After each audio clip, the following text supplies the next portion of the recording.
What do plants breathe in? We are in the outdoor classroom at Norman Rockwell Elementary. Do you know what this area was before it was a garden? I just think it's incredibly important to get kids into the actual world. Like, we do science and we do social studies, but like there's a disconnect between like where food actually comes from and what the application of science is to the real world. Leave the onion in there because that'll actually re-sprout. Before this was a garden that one of our fourth grade teachers and the previous principal created, and our vision was to expand this and create a classroom space where not only the kids are working in the soil, but they could have actual lessons, and we could have a space to welcome in different people from the community, different experts in fields to speak to the kids. I want you guys to really pay attention to the parts of the leaf. So this came about as part of the innovation grant process. Make sure that the little buddies are drawing the leaves. I also thought that this was a really important and useful and meaningful thing to have at a school with only so many resources. We're going to put new dirt in here as well, but this is looking really good.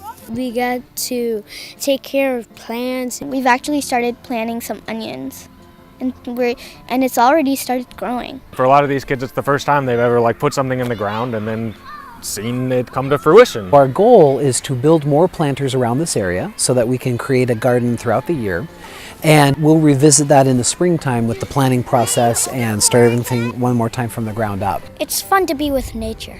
Well, you learned a bit about what are the different types of trees and how scientists studied leaves in the past. Is it hot? Is it cold? What I love about this is that eventually the students are teaching each other and helping each other, and like kids will ask questions and it doesn't even involve me anymore because another kid will answer like, oh, is this a weed or is this a plant? And they're like, oh, that's a blackberry. Here, I'll show you how to like dig down deep and get at it so the spines don't get you. Or like, oh, these carrots need to be spaced out a little bit farther. We're gonna have to pull some. We're gonna have to sacrifice these so this one can actually like grow large. So they really begin developing like an inherent understanding of how the garden works. Why do you like your leaves? And they start being able to identify plant types, and they start being able to recognize just like what needs to happen in order to be successful. And so it's just like anything. I mean, you have to guide them so far, and then to watch them kind of take the next steps on their own is extremely gratifying. I see brown, green, and yellow. I do want to use this space as well for different content. This could be a great place for